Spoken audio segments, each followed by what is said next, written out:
Good evening. Good evening. I'm Richard Clay. I'm the president and CEO of the Filson Historical Society.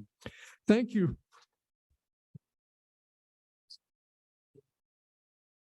Thank you. Thank you for joining us both in person and also virtually for tonight's program, which is the inaugural History Inspires lecture. So Anita, you're first. The presenter this evening was inspired by garden landscapes in the Filson's collection to create beautiful garden quilts. The History Inspires Fellowship is a new series that spotlights the Filson's collections and how our items are utilized by creative people in the contemporary art world. This is not limited to visual artists, but all creative folks, makers, musicians, poets, quilters, dancers, etc., glassblowers. Creatives of all types using any medium for self-expression are invited to submit a project proposal by next October 20th, stating what they plan to research using the Filson's collections and how our materials will help them produce a body of work in 2024. For more information about this fellowship, please visit filsonhistorical.org about us fellowships. Thank you again for joining us for From Flower Bed to Feather Bed, Reimagining Historic Gardens Through Quilts.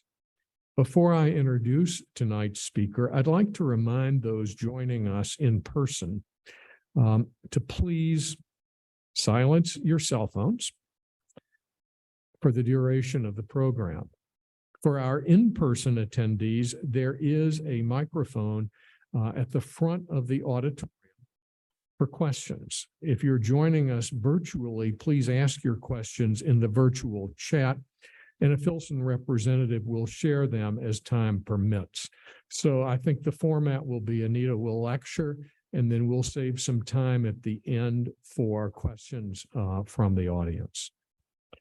Anita Streeter spent her career in arts management with such organizations as Louisville Public Media, Walden Theater, now the Commonwealth Theater Center, the Embroiderers Guild of America, the Choral Arts Society, the Louisville Bach Society, the Speed Art Museum, and Kentucky Opera. She has served on grants panels for the City of Louisville and the National Endowment for the Arts. She also is a longtime member of the Glenview Garden Club and has served as chair of the Filson Historical Society's house tour, thank you very much, for the past 4 years. This is interesting, this last sentence, compulsively creative. Anita is an accomplished chef, singer, radio producer, gardener, and former professional seamstress. She conceived the Garden Quilt Project during the COVID pandemic. So Anita, welcome and thank you. We're looking forward to this.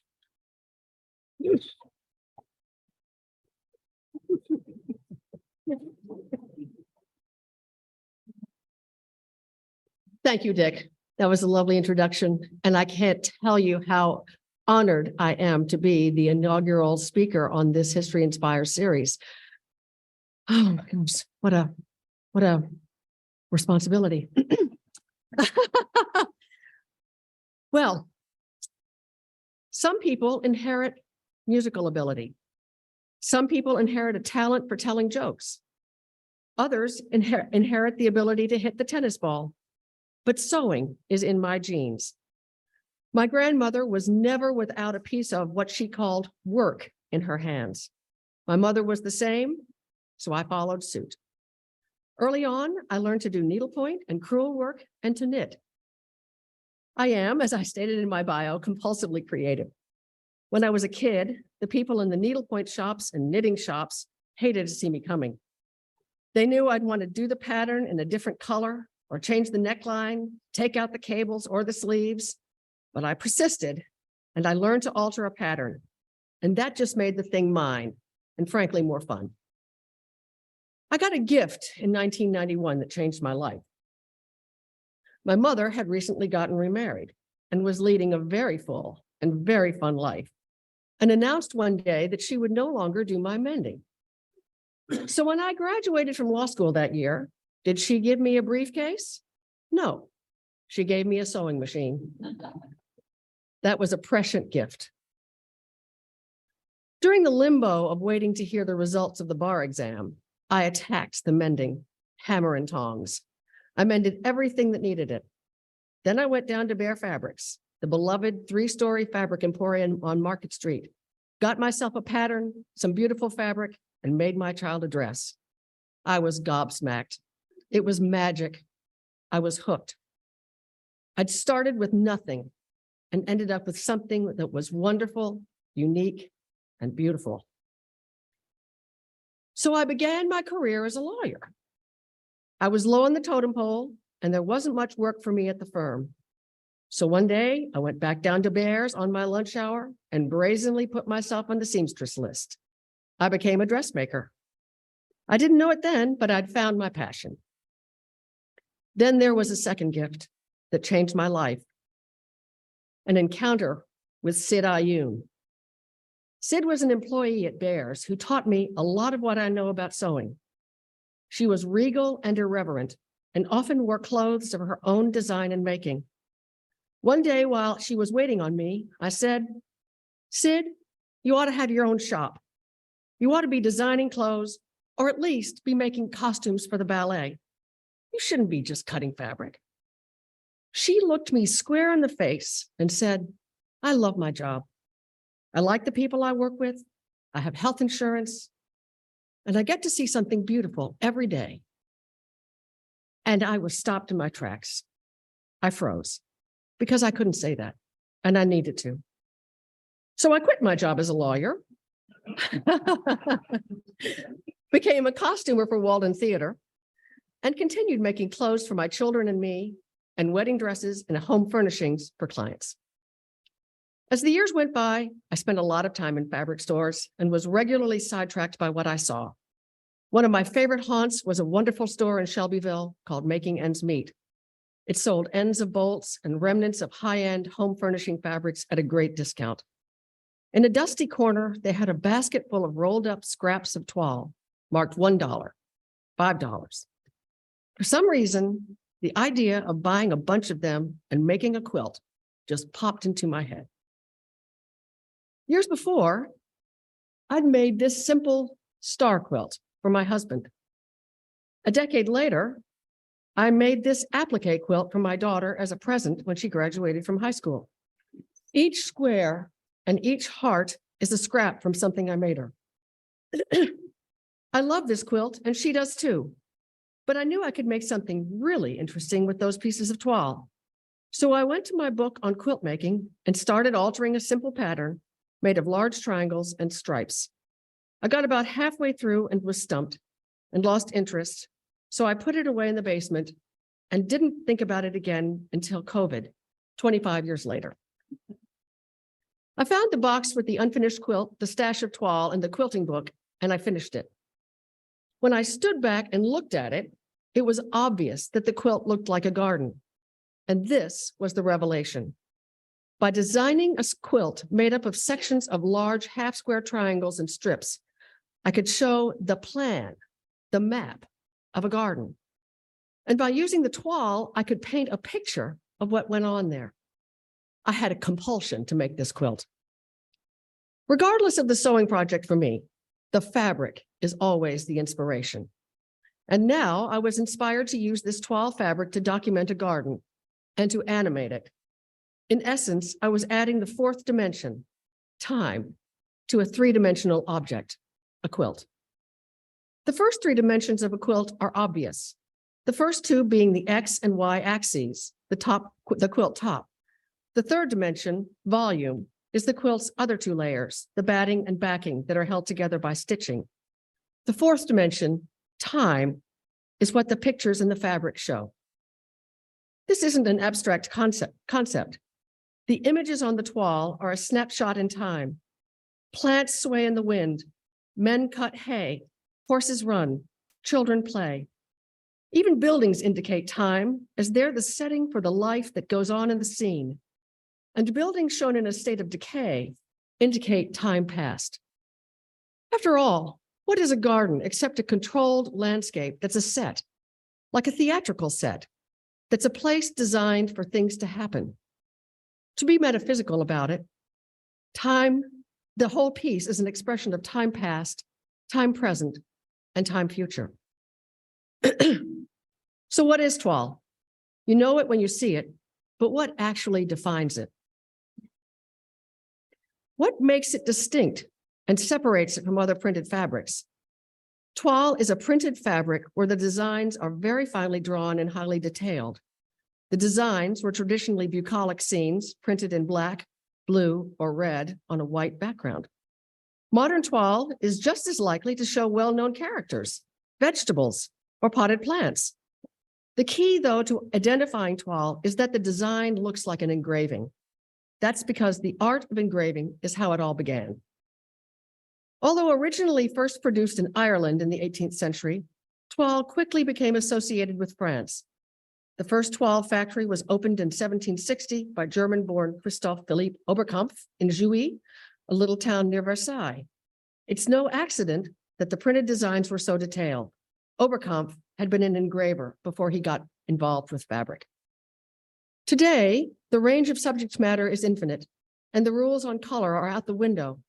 Still, it's the engraving-like rendering that makes a toile a toile.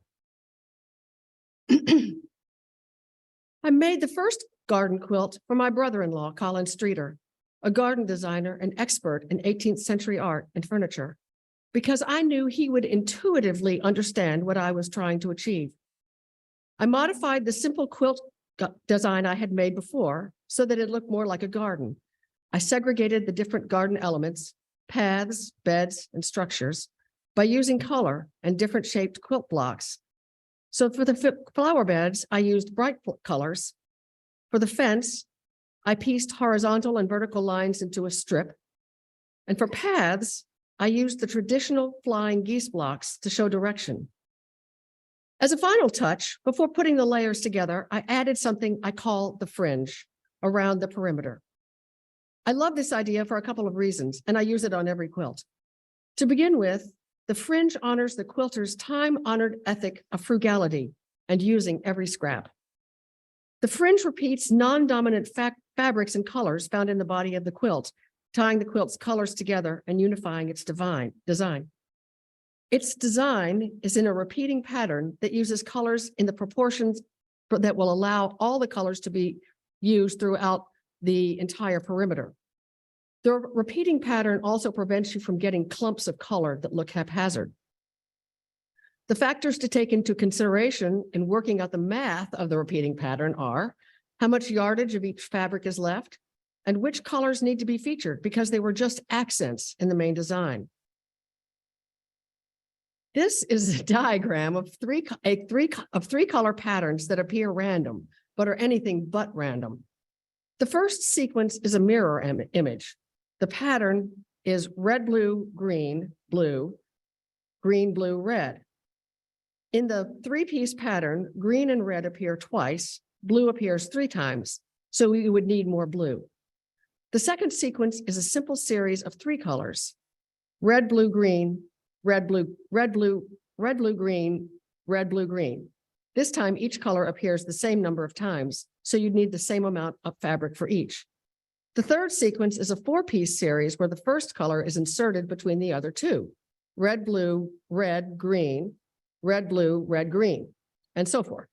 Red appears twice as often as blue and green, so you'd use twice as much blue as you would of the other 2 colors.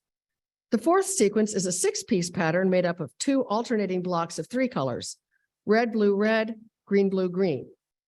Over the 6-block pattern, the colors appear with the same frequency, but the overall look is more random than the first pattern where all the colors appeared with the same frequency. I know this sounds very odd, but it really is important to have something that looks random. And it's amazing that although it looks random, it's completely organized and worked out. There are an infinite number of permutations of such patterns to achieve a desired effect. This said, the fringe is more than a pattern. It's a metaphor. It's a last glimpse at the living world of the garden. The people or plants inside the tiny pieces of fringe remind you that they were there in that space.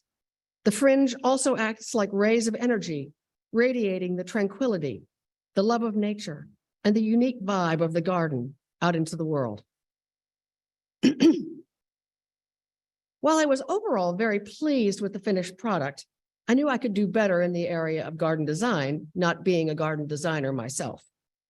The obvious solution was to design a quilt based on an existing garden of note. The garden at Haddon Hall in Derbyshire, England, immediately sprang to mind. I could sketch it from memory. Needless to say, it's not an accurate rendition, but it captures the essence of the garden. Haddon Hall has a large walled garden designed by Robert Smithson in the 16th century. The garden is laid out in 3 terraces that cascade down to the River Wye. The top terrace is a vegetable garden. The center terrace is a perennial garden, and the lower terrace is a turf square and pond surrounded by pink roses. The light brown and white fabric throughout indicates where you can walk.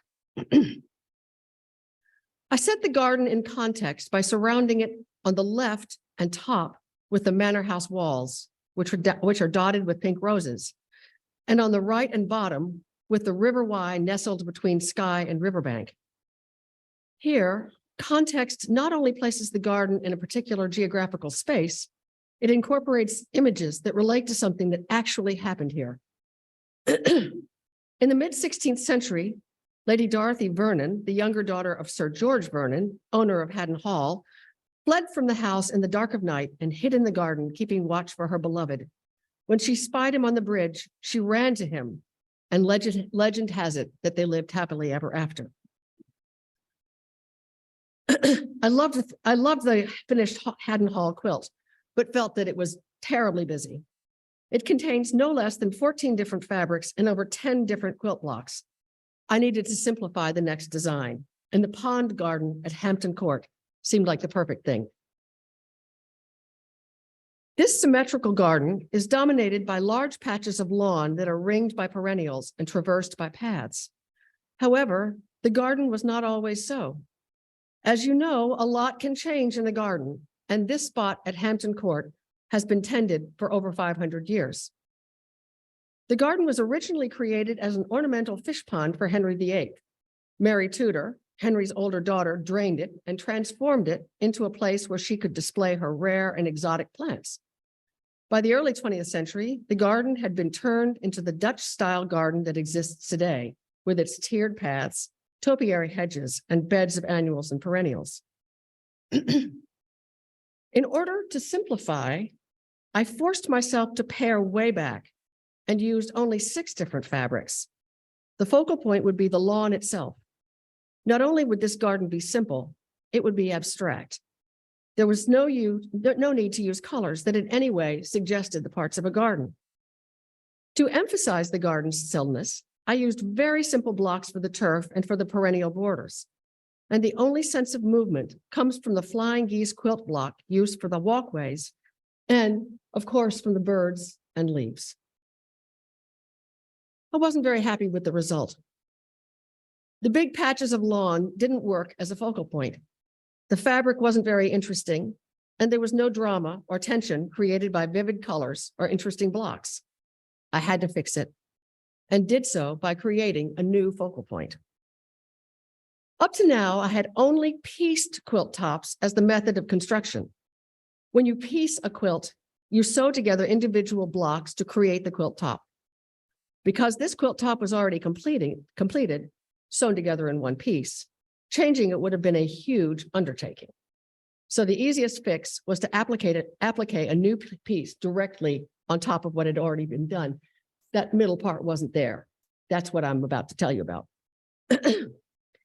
The designer of this Dutch-style garden knew what he or she was doing because the garden really did need that focal point in the center.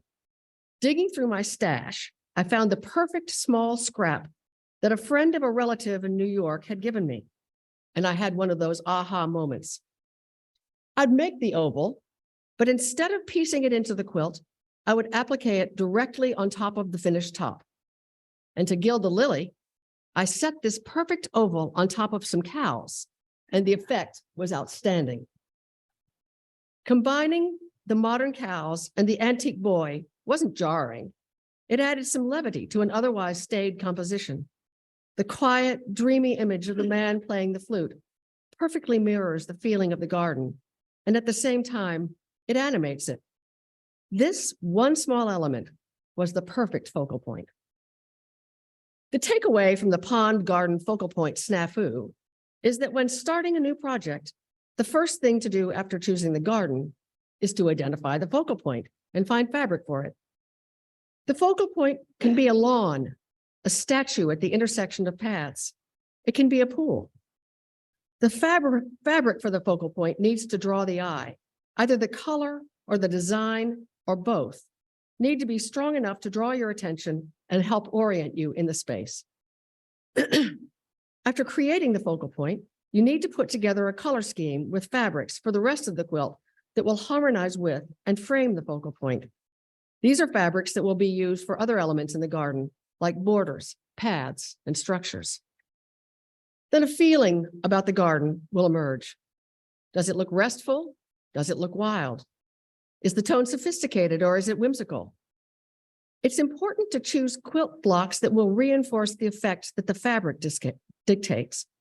Because the toile fabric is so complex and so interesting, the quilt blocks need to be as simple and large as possible so that the pattern in the fabric can tell its story and doesn't get lost. Converting a garden map into a quilt plan is an exercise in geometry. Beginning with the dimensions that approximate the top of a queen-size bed, most of the garden elements are drafted to scale so that the quilt remains a recognizable rendition of the garden. While none of my quilts are exact replicas of the gardens they were inspired by, I start by drafting all of the elements to scale. When I alter the scale of an object or an element, and I often do, I do it for a purpose. For instance, at Haddon Hall, I've made the climbing rose hedge adjacent to the house much larger than if drawn to scale. That's because the effect of the roses is overwhelming when you're there. The bridge is not to scale with the river because it's an important part of the history of Haddon Hall, and I thought it needed to be big. The focal point at Hampton Court is not to scale because I wanted to take full advantage of the image of the man playing the flute. In my quilts, as in Egyptian art, the goal when rendering an image out of scale is to give information about the meaning of that image rather than to strive for absolute realism. By showing people this way, the Egyptian artists gives you much more information about them than a more realistic image would. The unnatural orientation allows you to recognize the face, see the power of the body because it's front on, the decoration of the clothing, and the direction they're going. The feet are going that way, the shoulders are going this way. All those things are at the same time, and it's not realistic.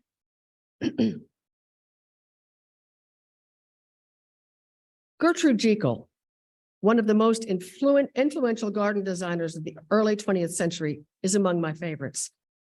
Not only did she design over 400 gardens in the UK, the US, and Europe, but she was an influential horticulturist, photographer, and craftsperson. I visited some of her gardens, and I love them. They're formal, but personal. And if you've been in one, you know what I mean. I found this design for Prasadfed, a garden on the Isle of Anglesey in North Wales, in a book of Jekyll's designs, and I fell in love with it. It was easy to plot, and I loved the curved arcs at either end of the perennial beds. My design here looks complex, but if you read the quilt like a map, it's perfectly clear. I have the cursor. The large green and pink section in the middle and along the bottom edge is turf. The bright pink and yellow rectangles are the perennial beds and serve as the focal point. Brown and white blocks alternate with blue and yellow blocks to indicate sunlight on the gravel path. Blue and white diagonal blocks alternate with the turf blocks and indicate bushes and space to walk between them. The line of trees on the far side is separated from the bushes by a very thin strip of perennials. The blocks I've used for trees have blue and white centers, indicate that there's sunlight shining through. It looks chaotic, but it isn't really. It's like being in a garden. Think of how a garden is when you're in it. You can be standing perfectly still inside this very rigid geometric design, and the breeze comes up and the shadows change and the leaves move and the geometry is lost to the light and movement your senses are perceiving. The formal garden is orderly, but it's always moving, always changing. And showing this is one of the reasons that I like using the toile. It's really like magic because it really shows the light and movement of the features in the garden shifting, even though the geometry is solid. I wanted to show this quilt, even though I haven't finished it yet, as it tells a lot about the process. The thing that didn't work, and I will change, is the curve at the ends. When I started the project, I didn't know how to draft a curve, so I faked it. I faked it with those sort of diagonals, trying to sort of pretend that that was a curve. I know how to draft a curve now, and I'll fix it. And I will also then create the corresponding arc at the top, which isn't even there yet. Since this is an unfinished quilt, I can show you a few things about the construction. First of all, it's fascinating to see the geometric block construction on the underneath, unencumbered by the busy pattern on top. You can really tell that there's a mix of different shaped pieces and different sized blocks. Most of the blocks match up evenly. That's because most of the blocks have the same common denominator, as in they can all be divided by the number 3. Here on the left, you see 2 3-inch squares fitting directly into the 6-inch square. On the right, the strip doesn't use the common denominator, so it had to be cut to fit the space to make it work. Now that we're looking at the back, I would like to say a few words about pressing or ironing. Pressing is not one of the first things you would think about when you think about quilting. While boring and time-consuming, it's an essential step in making any project look finished and smooth. Pressing properly is a multi-step operation. First, you press the seams open on the wrong side. Then turn the piece over and press the front. I prefer to leave the seams open on the back. A lot of quilters don't do that, but I like to do that because in most cases, it gives you a flatter finish. I'm willing to have a little trouble with my points, but I really like the flat finished. I also use steam, a pressing cloth, and if the seam is really bulky where all those parts come together, I use something called a clapper, which is a piece of wood that you steam the fabric, and then you put the piece of wood down on the fabric, mash it down, and let it cool a little bit, and then take it off, and then the seam is really nice and flat. My obsession with pressing came from my days as a dressmaker. My mother was also a dressmaker and a very fine seamstress, and always admonished me, if you didn't press every seam properly during construction, the garment would look like loving hands at home, and we wouldn't want that. A sad note about the garden at Prasathfed. I tried to find a current photo, but after a lot of research that involved sleuthing by a relative in Wales, I discovered that the garden no longer exists. The manor house and surrounding property have been turned into an ashram, and the garden is now a tennis court. While a garden may seem like a monumental thing, it's not permanent.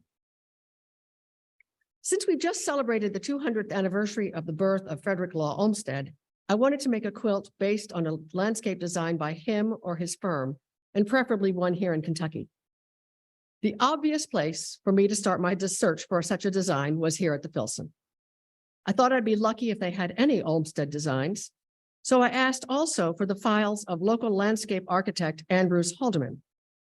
The librarian reported back from storage and suggests that I start with 2 boxes of the many Haldeman files. What a treasure trove that is. It took me nearly a day to get through those 2 boxes alone. They were jam-packed with dozens of designs that I would love to do. And here are 2 examples. The garden for Mrs. Peter Spalding and the garden for Mrs. Jewett Todd. Then out came the rolling cart with several Olmsted designs, including an enormous plat for our local landmark garden court, built in 1905 for Lucy and Martha Norton. This is an early photo that I like, as the trees are pretty small, and it shows the formal garden as it was originally designed with perennial beds.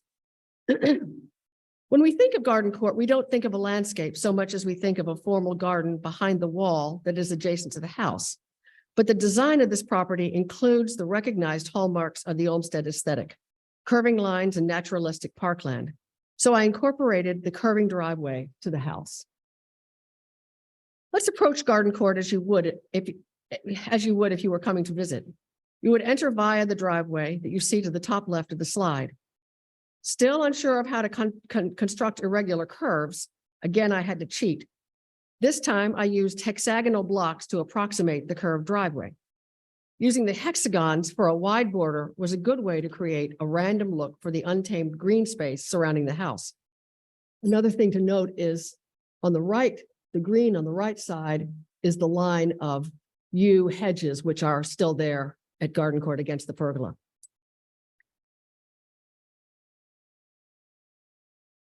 Slide. I created the house as a grid of windows. It looks stark, but my interest was not in creating the house itself, but instead, I wanted to reflect in the windows the types of things that one might see by looking out. A boy playing, a girl on a swing, a bird, a goat.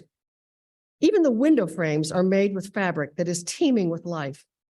It's this, go back. This slide is actually a 2.5-inch square. That much information is just on that tiny piece. And you can imagine with that quilt that has all those horizontals with that in it, how much activity is shown in those windowsills. Zooming out, okay, we can go back, yeah. Zooming out on the entire garden, you can see the parkland, the house, the garden, and the hillside terrace. I have diagonally oriented the quilt blocks on the hillside to show that the view is away from the house and leads down to Cherokee Park. The line of light green hexes indicates grass. The dark green ones indicate bushes and trees. The hillside fabric, with its bunches of grapes, suggests order and plenty, which is still the aura of this place. A path indicated by stepping stones separates the lawn and the house from the formal garden.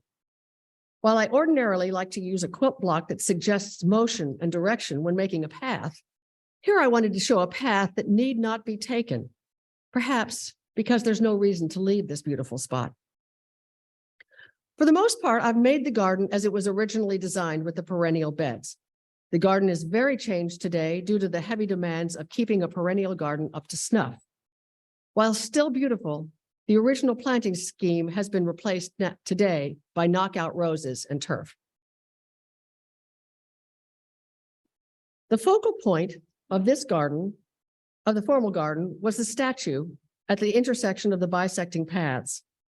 As I did for the Hampton Court quilt, I dug into my stash and found a perfect piece of toile with a statue that is very much like the piece of sculpture that still stands in that spot. Again, applique saved the day. I could never piece an oval that perfectly. My technique is just not there. So rather than hope that it looks perfect, I can get it perfect with applique. At the end of the formal garden is the pool. I couldn't find a piece of toile that was a really good clear blue for the water. So I broke down and used a piece of Liberty of London that I already had. The pool is surrounded by a very light piece of toile to suggest its stone coping, which sets the water apart and makes it look like a jewel. Now, I want you to notice, it's kind of, it's not as noticeable as I wish it were, but around the pool, it's the same fabric as was in the hillside design, but the quilt block designs are different. Here, I've made them very four square, so it sets the pool static as if it's on a stage. That pool's not going anywhere, and that same fabric is in a diagonal on the hillside, leading you down to Cherokee Park.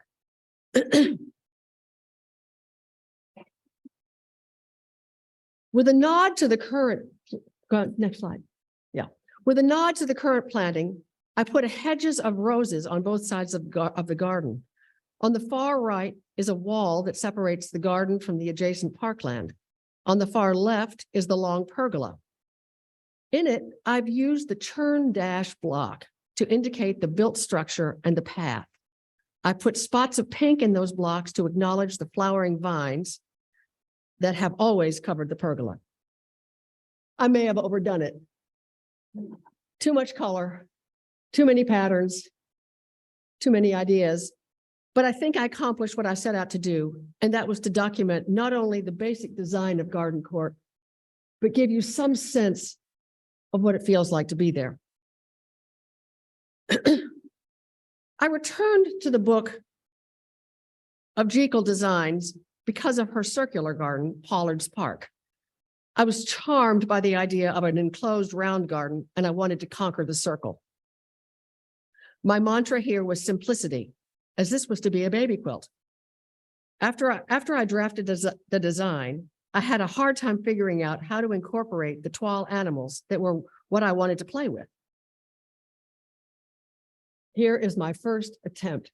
This is what I often do, is I get the idea and I kind of fold up the little pieces and put them on what will be sort of one of the main colors of the background, which I obviously didn't use, but sort of just playing with the fabric that way. So that was one of my attempts. I wanted the quilt to be whimsical and fun, but too many images of animals defeated my goal of calm, so I pared it down to just 9. The bold, circular perennial bed is obviously the focal point. For the flowers, I used a toile-like fabric to get something very strong that would dominate the colors of the animal squares and create a barrier from the outside world, a protected enclosure for the animals and for the baby. Again, I abandoned my rule of toile only and used a blue stripe to achieve a calm feeling. While the inside of the enclosed garden is populated by animals, all the blue in this quilt represents turf. The blue and white patterns of the inside and the outside are slightly different, but the flow of turf isn't really interrupted. The different animals are cut from different toiles and peacefully coexist. Sadly, the garden at Pollard's Park has suffered a similar fate as the one at Prasad's bed and no longer exists. It would be wonderful if someone would see this quilt or look at that garden book or the book of garden designs of Gertrude Jekyll's and resurrect one of these marvelous designs. I'll end this romp through my garden quilts with the Beatrix Ferrand garden from the 1920s at Dumbarton Oaks in Washington, D.C. This garden is huge with many rooms, many of which could have been plotted and stitched, but I chose to focus on the rose garden that Ferrand described as the largest, flattest, and most formal space at Dumbarton Oaks. Large but simple, the symmetrical garden is made up of 6 rose beds separated by paths that radiate out from the center focal point, which is a towering spiral cut boxwood. I'm sorry, I don't have that here. And I'm very sorry about this quilt, about this slide. It's very low res, and it was from a brochure that was showing you where to go, and I couldn't figure out how to get rid of the red triangle, so I apologize.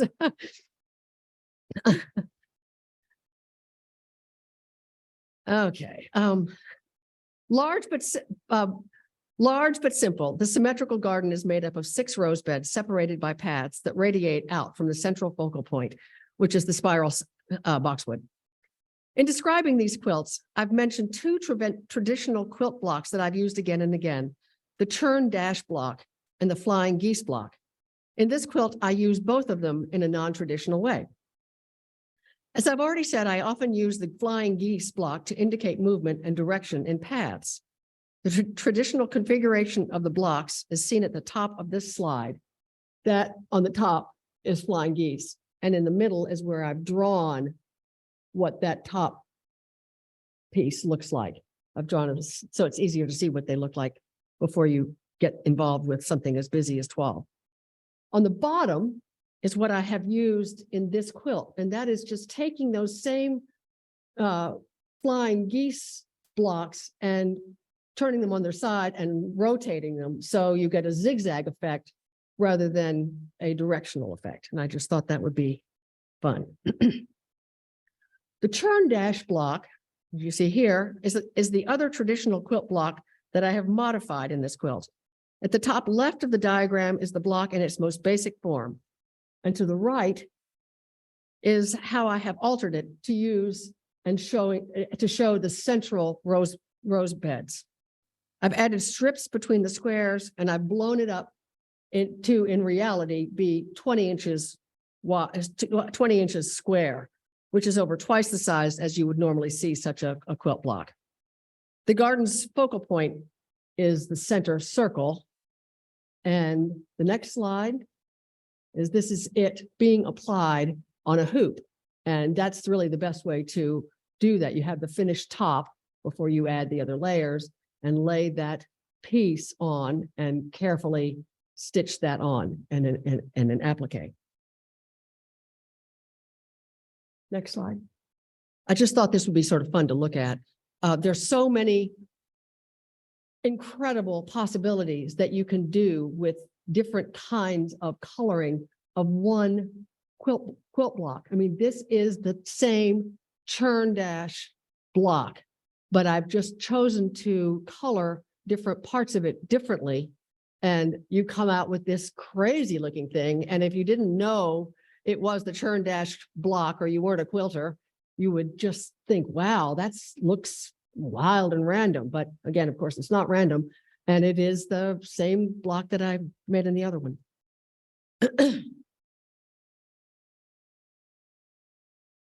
Okay. The 2 final tasks in finishing a quilt are making the back and making the binding. Every quilt has a back and every back will be seen. Whatever the design of the front, it is busy and it's complicated. So the back should be just the opposite. I have a huge amount of unused fabric from my days as a dressmaker. So in the spirit of quilting and using what you have, I put together very simple, good sized pieces that go with what's on top. And that one is the baby quilt. This is the first quilt. Next slide. And oops, no, go back. Yeah, and then this is something you haven't seen yet. And that is garden cord. Then go forward. Yeah. The binding is the last thing you make. I started out when I was starting out quilting using ready-made quilt binding that you can find anywhere, and that seemed okay. My first trip after starting to quilt to the State Fair quilt exhibit blew that assumption out of the water. It had never occurred to me that I could make the binding out of anything I wanted to. So now, for the most part, I use what I have left over, and it looks much better. I did do something wild for the Hampton Court quilt right here, which was to add a satin strip, a circular piping that you buy, ready-made piping, and I just overstitched it to the edge, and I think the result is really spectacular. This project has been much more than figuring out the puzzle of how to replicate a garden design with traditional quilt blocks. This project has been a puzzle where I put together things I enjoy: gardens, making things, fabric, and patterns. It's also been a way for me to express my love for people in my life. I was deep into the Hampton Court quilt when I decided to give it to friends who live in the country.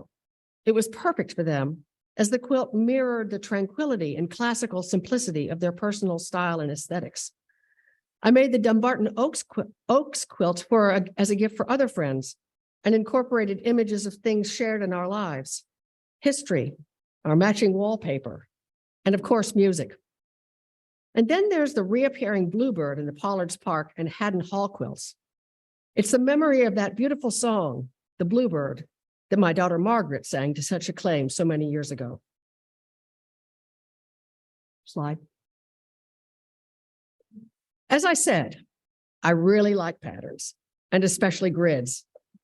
Sometimes when I see a grid that's laid, sometimes I see something that is laid on a grid. Remember, gardens are laid on a grid, like a subway map, architectural plans, a board game, even a crossword puzzle. I begin to think about how I could animate it in fabric. I could do it in toile, but I probably wouldn't, because my aim with the fabric is to add meaning, not just decoration to the grid. But I'm not done with gardens yet. There are still thousands of gardens I could turn into quilts, and hundreds alone here in the archives at the Filson.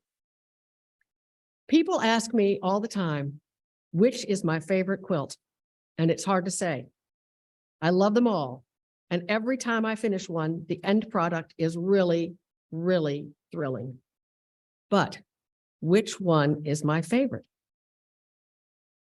It's the same answer as the answer to a question that a very fancy visiting English choir master posed to the St. Francis choristers about their favorite anthem, the one I'm working on right now. And here you go. This is Liberty Hall in Frankfurt. So before taking any questions, I'd like to have a few thanks to some people who really helped me in my endeavor here. First of all, I want to thank Scott Scarborough. I could never have done it without you. It was suggested to me that maybe this was a good idea for a talk for this series. And I said, they said, go talk to Scott. And I went to talk to Scott and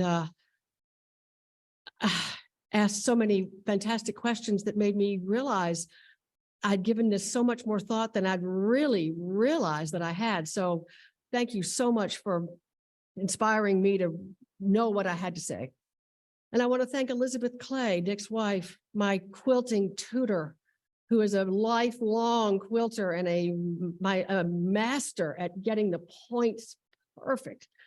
I couldn't have done it without her. And I want to thank Kenny Wooten for solving lots of funny little technical problems that I would never have gotten. And Rosalind, my daughter Rosalind, for running my slides today. She was not only my slide runner, but she was there at the beginning of my making quilts because she pressed all the seams for that first quilt 30 years ago. Oh, thank you.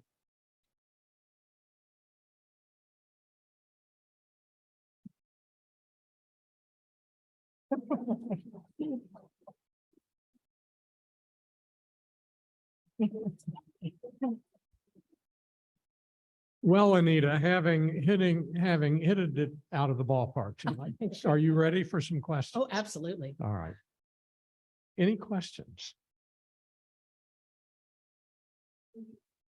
Oh, heavens, no. All right, wait, yeah, if you would, we're just either go up to the mic or Okay. shout it out. You or asked me whether repeat I it. teach. Yeah.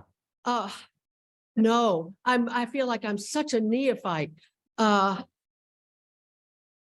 That's very flattering, but no, I mean, maybe someday, but no. I have one for you. When you finish a quilt, is it like I would experience when I finished an appellate argument? You go into sort of a blue funk for a few days because you put your heart and soul into something and then it's over. No, I don't have that feeling at all. Because when I see it coming to an end, especially when I'm actually have all the layers together and I'm doing the actual quilting. I mean, that's not terribly creative. Because what I do, and I don't talk about this at all, but since there's so much busyness in that fabric, I really do what they call stitch in the ditch. And that's, I stitch parallel lines to the seam lines. And that's idiot's work, really. So while I'm doing that, I'm thinking about what I'm going to be doing next. So I'm already involved with pulling the fabrics and laying them out on the bed and looking through my books and thinking which quilt I'm going to do. So no, I'm already, my head is already in the next one before I'm done with that one. Anita, do you hand stitch or do you use the machine? I never hand stitch. There's not enough time in life. I love my Bernina. I do, applique has to be stitched, but the rest of it is all done by machine. That was my question. Oh. Anita, I share your sorrow at the loss of making ends meet. I loved Leslie and all her trim room alone was a treasure trove. Unbelievable. But these fabulous toiles, where are you getting all of those now? Well, I would say almost 95% eBay. Because if I were to buy some of the fabrics, I mean, not on this one, but well, the center is a very expensive, wonderful fabric. But some of the fabrics are very expensive. And if I went to the designer and wanted to buy them, they might be, I don't know, $200 a yard. And they're also mostly not going to sell me 1 yard or 2 yards. So where am I going to get it? On eBay. So I have my morning coffee and I read the paper and I troll eBay for toile. One back here, Emily. Well, sometimes I think that would be, sometimes I think I would love to, but then I look at people that really have beautiful, wonderful technique, and my technique it's getting better with every quilt. My technique improves, but some people that like Elizabeth Clay that really have beautiful technique. I know my points don't match up all the time, and things like that. And sometimes I have to fudge when things don't fit in. So I don't know, maybe I will, but I'm a little hesitant because my technique isn't as good as it could be. I have 3 questions. Approximately how long do you take for each quilt? How do you give away the quilts after you have so much invested? And how do you become your friend? 3 great questions. Okay. How long does it take? Well, they're different. Garden Court it was like a full-time job. I worked on that for 3 months. I can say it was easy 40 hours a week.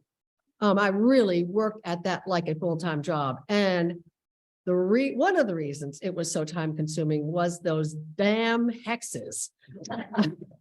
I didn't realize I'd never used them before. I thought, oh, this is very cute. I'll be able to approximate a curve. Well, with a hex, you can't just sew a straight line. Every angle you have to put that needle down in exactly right place and finish, and then you have to bring it up exactly the right place and then turn it. And it is so time consuming. So that's one reason Garden Court it took me 3 months, easily 40 hours a week. Now the baby quilt took me about 3 months, but I went to New York, we had Thanksgiving, we had Christmas, I didn't work all the time. So I would say that would probably took me half as long. But so they're somewhere between that and that. And what else did you ask me? No, well, how do you give Oh, that's an interesting question. Yeah. Because when I start making them, I'm just doing it for me. Because I've found this this garden design. And in the beginning, actually, I didn't talk about this before, but in the beginning, I really was going to just use gardens that I personally had been in and really loved. But I thought that was a dumb idea. So I got away from that. But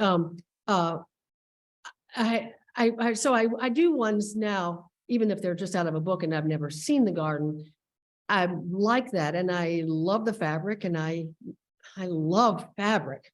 So I just get very inspired between the garden design and the fabric that I want to put together, and I just start making, and then I'm making and I'm making, and I'm thinking, oh my gosh, that person did such a wonderful, wonderful, wonderful thing for me. How will I ever show my gratitude? I can give them this quilt. And so that's basically how I decide how to give it away. And then it's easy to give away. It appears that your claw, your use of claw for are all of the pieces period samples? Are they reproductions, or are they all original? No, they're not. I use a really wide variety of things. I think it's so hard to get your color palette, because you can't just say, oh, I'm going to mix a little of this and mix a little of this like paint and get the exactly right color. You only have what you think you're going to get. I mean, you go onto eBay and you think, oh my gosh, I don't have a purple. This is absolutely perfect. It comes and it's like mauve, and it's not at all what it looked like. So you don't really have much of a palette that is, it's difficult. So I'm willing to sacrifice sometimes the quality of like that green one. Is toile-like, but it was a wonderful, wonderful color with a wonderful sheen. And so even though it wasn't a really great toile, it worked. So I mean, this is not a very good answer, but so I use modern things and I use traditional things, and I like some whimsy, like that's very whimsical. Blair. I knew your mother, and I just thought she was a creative spirit I ever did, and the team has very. Oh, thank you.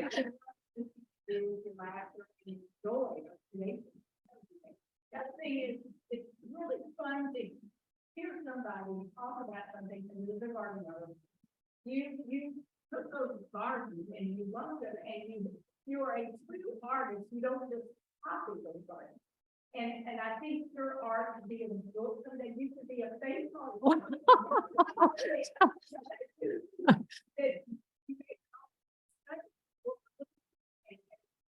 That's like a good piece of art.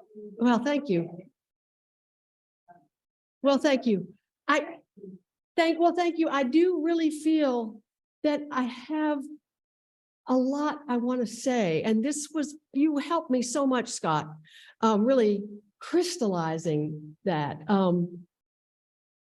There's a lot. I mean, if you were to actually go up and this was good enough resolution, you'd see the hand, and you'd see the dog with the open mouth, and you realize that those things are the things that live in the garden. So this thing that is inanimate, this geometrical inanimate thing, is really alive, and it's just absolutely thrilling to make that happen.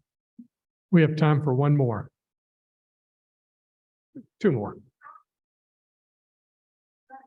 Will you stand up? Who? Oh, okay. Well, Oh, let's talk. Well, let's talk. okay, let's go with you as the last questioner. If you ever sell. I have never sold a quilt. I'm not, I never say never. Times are hard. Well, I need to say two things. First, I want to echo what Anita said about Scott Scarborough. Scott is the quiet fixer here at the speed that's a past life. Sorry, Filson staff. He really does get the job done, and he's probably embarrassed for me to say this, but he's the creative person who put this series together. Thank you.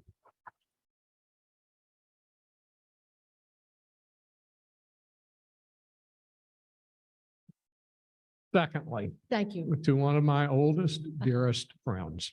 Thank you Thank so you. much. And thank you. This has just been fantastic.